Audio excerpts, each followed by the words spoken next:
प्रयास करेंगे। मैं नमन करता हूँ दोनों चरणों पर लायक बना रहा हूँ कि इनका आशीर्वाद भी मिलता रहे, क्योंकि प्रचार प्रसार में अति आवश्यक है कि हम मिल करके सदगुरुदेव के सिद्धांत पे चल के आगे बढ़ें, तभी हमारा प्रचार का उस मुकाम को पूर्ण कर सकेंगे। हमारे सदगुरु प्रभु जो उद्देश्य है, जो संकल्प है, उस यात्रा की पूरे विश्व में अध्यात्म का प्रचार स्थापित करने का, इन्हीं संकल्पों के साथ हम सब आगे बढ़ते हैं और आगे प्रवचन के क्रम में हम सब चलते हैं। हमारे माननीय जीएम महोदय जी जो गुवाहाटी हब से आए हैं यहाँ इस पावन भूमि पर, मैं उनके चरणों में विशेष रूप से नमन वंदन करता हूँ कि आप अपने मुखारविंद से सदगुरु प्रभु के चरणों में दो महत्वपूर्ण शब्द अर्पित करें।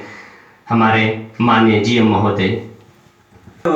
व्यक्ताव्यक्त रूप से विद्यमान, अनंत कोटि ब्रह्मांड नायक, अनंत जीवों के उद्धारक तारक, संपूर्ण विश्व मानवता को परम सुख शांति आनंद देने वाले मेरे परम आराध्य सदगुरुदेव जी भगवान, अरुणाचल प्रदेश के माननीय अध्यक्ष महोदय, स्वामी जी के अनन्य शरण शिष्य सेवक प्रचारक श्री बबलू कुमार जी, अन्य स्थानों से आए हुए हमारे गुरु भाई बहन, जिज्ञासु वृंद, श्रद्धामयी माँ बहने एवं स्नेहिल बच्चे, हम सब देव दुर्लभ मनुष्य जीवन को प्राप्त हुए हैं। पूरी दुनिया आज केवल इस बात को गा रही है, अगर इस मनुष्य जीवन के महान उद्देश्य को सिद्ध और सार्थक करने का कोई युक्ति है, साधन है, मार्ग है, तो वह है ब्रह्म विद्या विहंगम योग। क्योंकि इस ज्ञान, ईश्वरीय ज्ञान की धार को ब्रह्म विद्या कहते हैं, और जो इस ईश्वरीय ज्ञान को धारण करता है, अपने में साधन करके समाधि अवस्था में अनुभूत कर लेता है, वही संपूर्ण विश्व मानवता का उद्धारक होता है। भारतवर्ष ऋषि महर्षियों का देश है, हम सभी जानते हैं। हम ऋषि परंपरा को भूल चुके हैं। यही ज्ञान था जिस ज्ञान के बल पर भारत कभी विश्व गुरु रहा था। आज उसी दिशा में हम लोग बढ़ रहे हैं। आज का जो विशेष आयोजन है, मैं क्या बताऊं। मैं बोकारो स्टील प्लांट में सर्विस में था, लगभग 40 वर्ष नौकरी किया, और भारत के कई प्रदेशों में सदगुरु प्रभु के आदेश से 1982 से इस सेवा में प्रचार कार्य में लगा हूँ। और सदगुरु प्रभु ने, उनकी दया हुई, अपार दया हुई कि आप पूर्वांचल जाएं और प्रबंधन प्रचार देखें। तो सदगुरु के आदेश से मैं 2 जून को आश्रम स्वरवेद महामंदिर धाम उमराहा आया, और 3-4 वहाँ सदगुरु प्राकट्य दिवस मनाया जाता है। प्रत्येक वर्ष ज्येष्ठ पूर्णिमा को हम लोग सदगुरु प्राकट्य दिवस के रूप में मनाते हैं। ये भी एक अलग विषय है, कभी हम लोग चर्चा करेंगे। तो उसके बाद सदगुरु प्रभु के द्वारा दर्शन और आदेश प्राप्त के बाद यहाँ आया हूँ, और विशेष कार्य करने का आदेश है, दया है, आशीर्वाद मिला है। तो आज जो यह उस संदर्भ में यहाँ बीपी गुप्ता जी और मंजू गुप्ता जी आदि यहाँ के संत समाज के विशेष आग्रह और सदगुरु प्रभु की दया से, बबलू कुमार जी से, तो जब कोरोना काल में ऑनलाइन सत्संग होता था तो पूर्वांचल में मैं प्रायः ऑनलाइन सत्संग में आता था, तो बहुत लोग जानते भी थे। लेकिन आज सामने सामने हम लोग मुखातिब हुए। आज की जो महत्ता है, आज गुरु पूर्णिमा का पर्व है। भारतवर्ष में गुरु परंपरा की बड़ी पुरानी प्राचीन परिपाटी रही है। सब लोग अपनी गुरु की पूजा करते हैं, करना चाहिए, क्योंकि गुरु का स्थान परमात्मा से बड़ा होता है।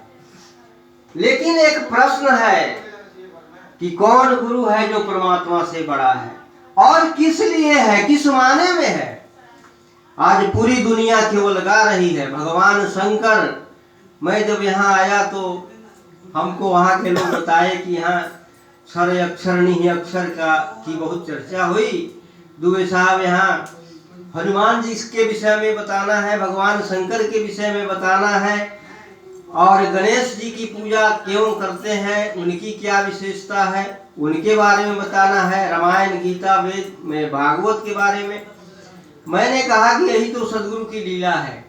बचपन से 8 वर्ष की अवस्था से मैं सब का अध्ययन स्वाध्याय अध्येता था और साधना तो नहीं जुड़ा था, लेकिन समय काल से जुड़ा तब प्रत्येक शास्त्र, चाहे वह बाइबिल हो कुरान हो, सबका अध्ययन किया और सबके अंदर जो तत्व ज्ञान है, आज उस ज्ञान के आधार पर, उस ज्ञान के आलोक में ब्रह्म विद्या विहंगम योग का प्रचार किया जा रहा है।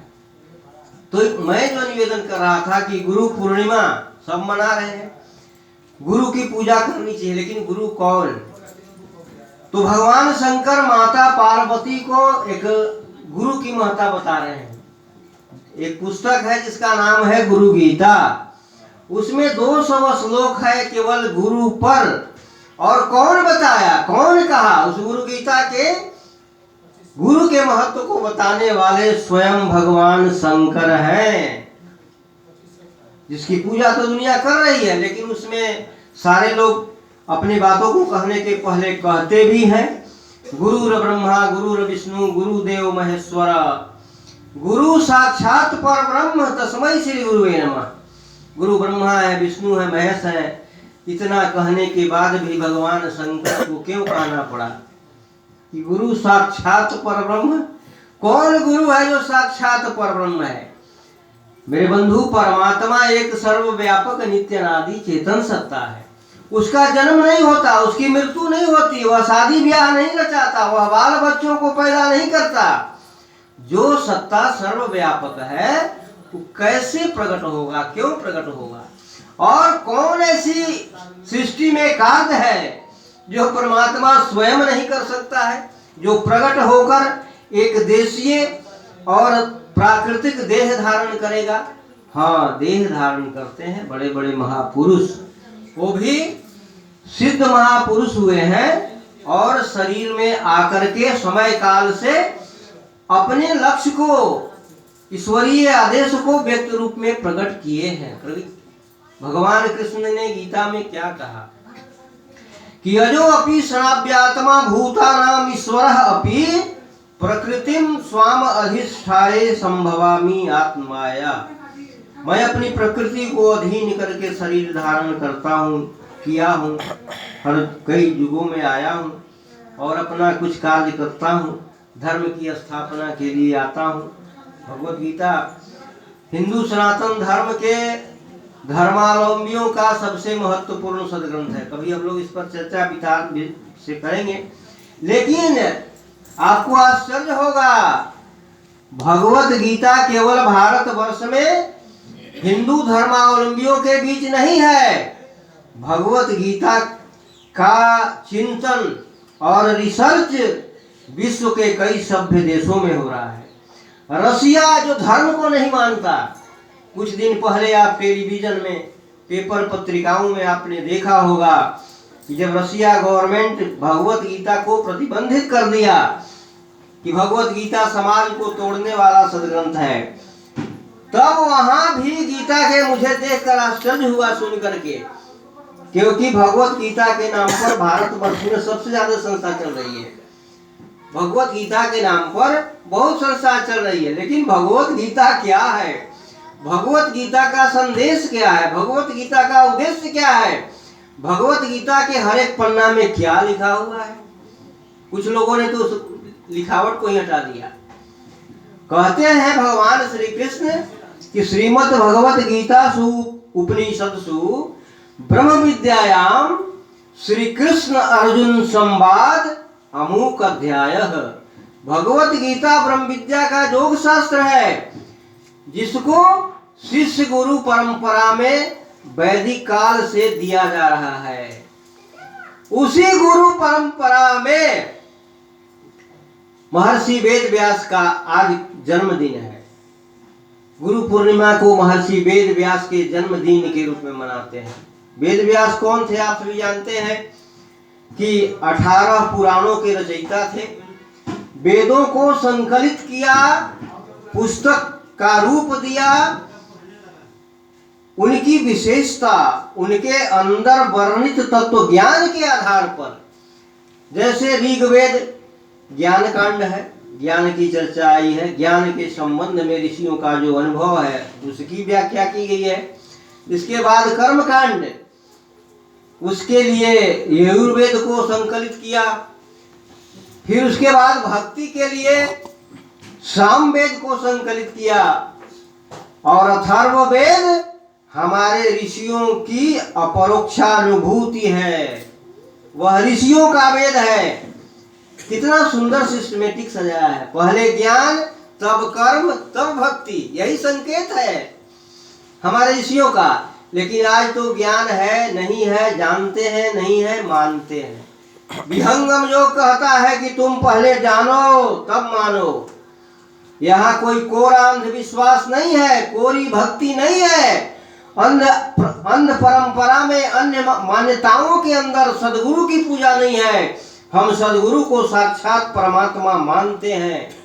इसलिए आज की इस पावन बेला में सदगुरु के जीवन दर्शन पर संक्षिप्त में मैं प्रकाश डालूंगा। थोड़ी चर्चा योग और यज्ञ का भी करूंगा। तो योग और यज्ञ क्या है? योग आज दुनिया में योगा के नाम से विश्व प्रसिद्ध हो गया। अभी अंतर्राष्ट्रीय योग दिवस 21 जून को मनाया जा रहा है। बड़ी खुशी की बात है। ऋषि परंपरा का को चरितार्थ आज विश्व में हो रहा है। लेकिन योग क्या है? आसन प्राणायाम तक या कुछ शारीरिक क्रियाओं तक योग सीमित नहीं है। योग का अर्थ होता है जोड़, जोड़ना। जोड़ किसका होता है? सजातीय वस्तु में होता है। चेतन चेतन का जोड़ को ब्रह्म विद्या के अंदर वास्तविक योग बताया गया है। इस शरीर में, इस शरीर क्या है? जड़ चेतन की अभिव्यक्ति है। यह संसार क्या है? जड़ चेतन की अभिव्यक्ति है। दोनों के सम्मिलित समन्वित ईश्वरीय विधान से बना। आज छोड़ दीजिए बड़े बड़े ज्ञान, भारतवर्ष में बड़े बड़े लोग ज्ञान की बात करने वाले हैं, बहुत गुरु और सदगुरु बने हुए हैं। मैं तो भारत के कई प्रदेशों में जा चुका हूँ, विदेशों में भी ज्ञान की चर्चा 2009 में जब मैं बोकारो स्टील में सर्विस में था गया और प्रेजेंटेशन करना था, वहाँ गया। लेकिन उस क्रम में भी ज्ञान की चर्चा मैंने जब वहाँ किया तो इस ज्ञान की साधनात्मक अनुभूति कहीं नहीं है। कहने का मतलब है जहां वियोग नहीं है वहां योग नहीं है। योग का प्रारंभ वियोग से होता है। एक चीज जो आपके साथ पहले विसंगति के रूप में, अवगुण के रूप में, दुर्गुण के रूप में, अज्ञान के रूप में, प्रकृति जनित जो दोष दुर्गुण है, प्रकृति जनित जो पूजा पाठ है, जो आपकी मान्यता है, विहंगम योग की साधना बताता है कि प्यारे जो तुम कर रहे हो करो, अच्छी बात है, लेकिन उसको थोड़ा समझ लो। सदगुरु के सत्संग में आ करके उनके साहित्यों का स्वाध्याय करके तब योग करो। तो स्वामी जी स्वरवेद में लिखे कि ब्रह्म विद्या प्रकाश में चले योग पर योग, योग योग योगे चला, योग ही योग वियोग। मैंने कहा ना प्रारंभ में, और एक चीज दुनिया में कोई बता दे, मैं अपने अनुभव के आधार पर कहता हूँ, मैंने वेद उपनिषद दर्शन गीता रामायण भागवत सारे सदग्रंथों को पढ़ा। दुनिया में कहीं कोई साधना युक्ति कोई बताने वाला नहीं है जहाँ की मन को एकाग्र करने से साधना प्रारंभ होती हो। सब जगह क्या हो रहा है, मैं 2002 में गया हरियाणा, वहाँ बड़े बड़े आश्रम, बड़े बड़े गुरुओं का दरबार है, बहुत बड़ी बड़ी भीड़ है, शिष्यों की संख्या है, और क्या क्या हुआ आज दुनिया में आप देख रहे हैं। उनके आश्रम में जाकर मुझे सभी आश्रमों में सत्संग करने का अवसर मिला। तो वहाँ नामदान होता है, नामदान नाम दीक्षा। जिस दिन कोई जिज्ञासु उनके पास आया उसी दिन सारा ज्ञान विज्ञान दे दिए। आत्मा परमात्मा का ज्ञान मिनटों में हो गया, और वो बेचारा जीव उसी प्रक्रिया को जीवन भर ढोते ढोते शरीर को छोड़ देता है। न वह ज्ञान जान पाता है, न गुरु को जान पाता है, अपने आप को जानना तो बहुत दूर की बात है। एक बच्चा 12 वर्ष पढ़ता है स्कूल में, तब मैट्रिक 10th पास का सर्टिफिकेट मिलता है 12 वर्ष पढ़ने के बाद, और आप 2 मिनट में आत्मा परमात्मा सब देने की बात करते हो। यह जीव को धोखा में डालना है। वहां यह विधा नहीं है। विहंगम योग कहता है, ऋग्वेद में ऋषियों ने जो कहा, पंचक्षिति नाम योग, योग के 5 धरातल है प्यारे।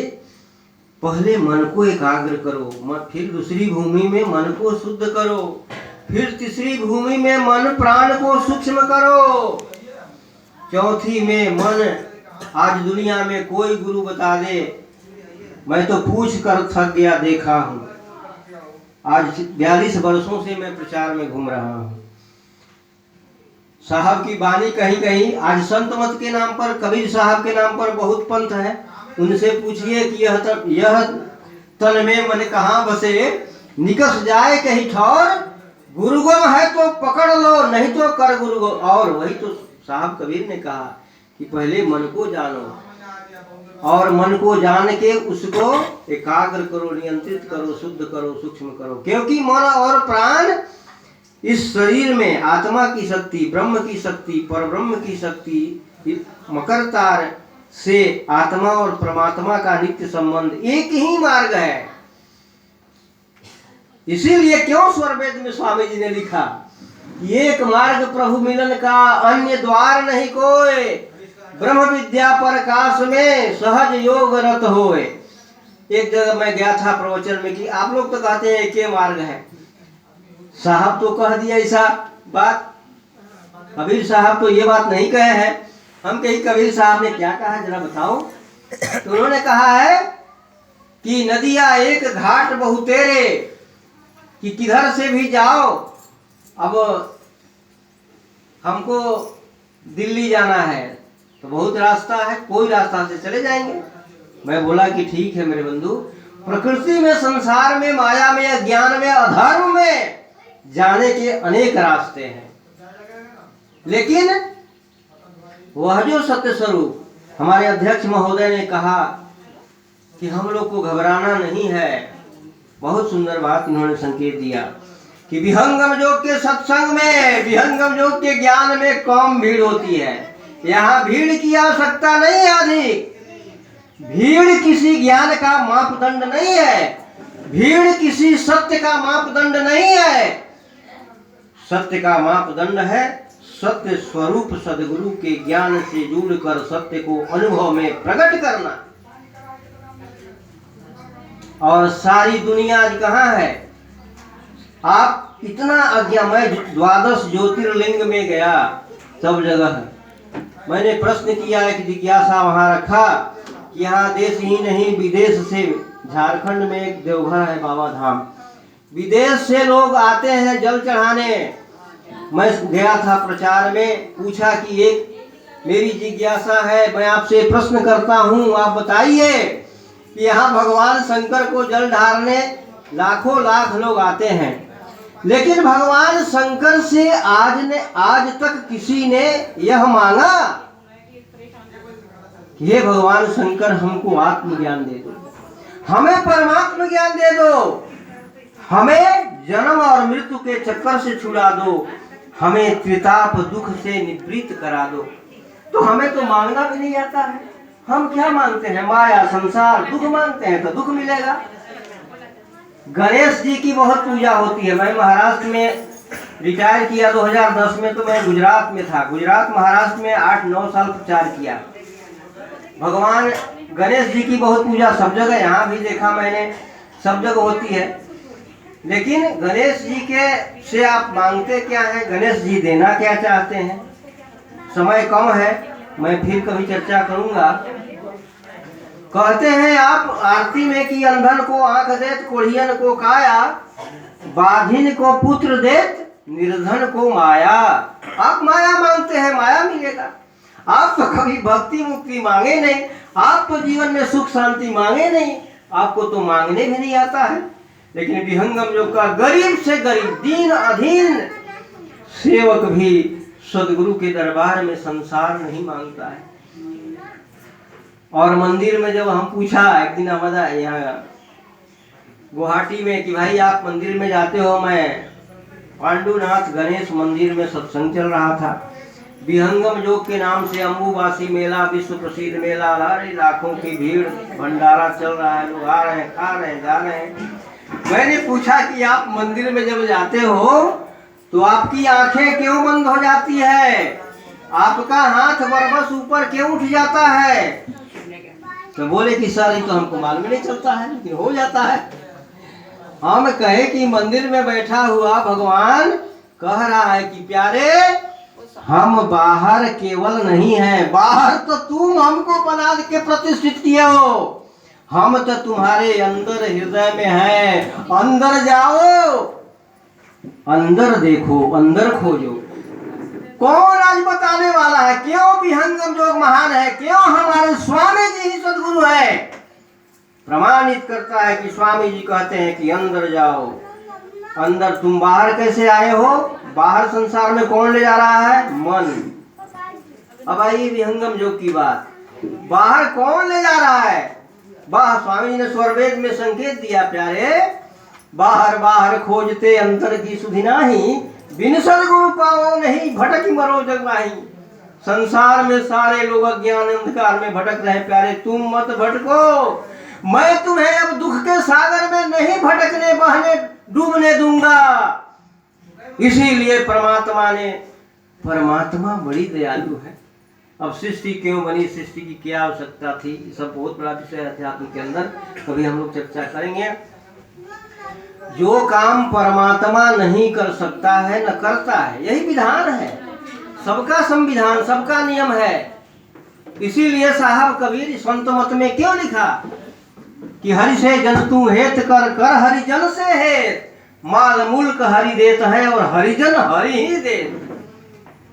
देवी देवता संसार आप मांगते हैं, हो सकता है आपको संसार मिल जाए, लेकिन परमात्मा अपने आप को नहीं देगा। और सदगुरु क्या करते हैं? क्यों सदगुरु के परमात्मा से अधिक बताया गया? इसीलिए कि सदगुरु परमात्मा को ही दे देता है। आप बताइए किसकी पूजा करनी चाहिए, किसके शरण में जाना चाहिए? इसलिए भीड़ देखकर और विहंगम योग के ज्ञान के अधिकारी सभी जीव नहीं हो सकते हैं। जन्म जन्म मुनि यतन कराही, अंत नाम कही आवत नाही। रामचरितमानस के बाल कांड में बड़ी सुंदर व्याख्या है नाम वंदना। नाम दान करने वाले कभी पढ़ो। गोस्वामी जी ने क्यों लिख दिया, कहो कहा लगी नाम बढ़ाई, राम न सकही नाम गुण गाई। राम से बड़ा नाम है वो, मैं नहीं कहता, विहंगम योग के लोग नहीं कहते। रामायण पर तुम्हारी आस्था है, रामचरितमानस पर आस्था है। बाइबिल क्या कहता है, कुरान क्या कहता है? बाइबिल यही कहता। मैं चर्च में भी सत्संग कराने गया, हमारे साथ काम करते थे कुछ लोग, मेरे स्वभाव विचार से मेरी चर्चा मैं कभी कभी करता था, तो कहे कि सर मेरे चर्च में आप चलिए एक दिन। मैं गया वहाँ और बाइबिल की एक पंक्ति को रखा। बाइबिल कहता है, बाइबिल में आया है कि in the very beginning there was only word and that word is God. यही तो कहता है। तो मैंने पूछा कि व्हाट इज दैट वर्ड? तो उन्होंने कहा कि दैट वर्ड इज ओम। हालांकि ओम को भी लोग नहीं जानते हैं। तो शब्द से सृष्टि बनी है, ये विहंगम योग के लोग बहुत गहन विषय है। कुरान भी कहता है, बाइबल भी आता है, उस खुदा की डोर से कोई बंदा एक पल जुदा नहीं है। उस डोर का ज्ञान प्राप्त करना ही खुदा की इबादत है। कौन है डोर? कौन डोर से जुड़ा हुआ है? क्यों विहंगम योग महान है? कहने के लिए नहीं, आप जानिए। स्वामी जी ही परमात्मा है, हमको परमात्मा मिल गया है, परमात्मा नाम की कोई दूसरी सत्ता नहीं है। तो योग प्रथम भूमि में केवल विहंगम योग बताता है कि मन को एकाग्र करो। सारा शास्त्र लिख दिया कि मन एवं कारणम मनुष्याणाम बंध मोक्ष। मन ही जीव का शत्रु है, लेकिन है तो कैसे पकड़ाएगा, कहाँ रहता है, और कैसे पकड़ के इसको शुद्ध करें, सूक्ष्म करें, अंतर्मुख करें। आज एक बच्चा भी कहता है बड़ी टेंशन है। हम लोग जब स्कूल कॉलेज में पढ़ते थे तो टेंशन जानते भी नहीं थे कि टेंशन क्या है। आज हर कोई साधारण व्यक्ति भी बड़ा टेंशन में है। क्यों टेंशन है भाई? मेडिकल साइंस कहता है कि there is no medicine for mental stress. अरे यहाँ बैठो, 10 मिनट में तुम्हारा मेंटल स्ट्रेस समाधान हो जाएगा, उसका शमन होना प्रारंभ होगा, उसकी ओर बढ़ोगे, उसकी अनुभूति होगी। ये नहीं है कि आप बैठिए और 10 मिनट में सब कुछ हो जाएगा, लेकिन प्रक्रिया यही है। प्रक्रिया यही है तो अपनाइए और धीरे धीरे जीवन में कीजिए, करना पड़ेगा। 23.5 घंटा संसार, परिवार, घर, बिजनेस, व्यापार, नौकरी, धंधा, पानी सब कीजिए, लेकिन 10 मिनट सुबह, 10-15 मिनट शाम गुरु के चरण में बैठिए उस युक्ति से। तब योग प्रारंभ होगा, वियोग प्रारंभ होगा, और जो योग की अग्नि है अंदर जलेगी। संत प्रवर रोज कहते हैं। थोड़ी यज्ञ पर चर्चा करके मैं विराम दूंगा। बातें बहुत हैं और बड़ी सौभाग्य है कि मैं आज, बबलू कुमार जी कभी कभी कहते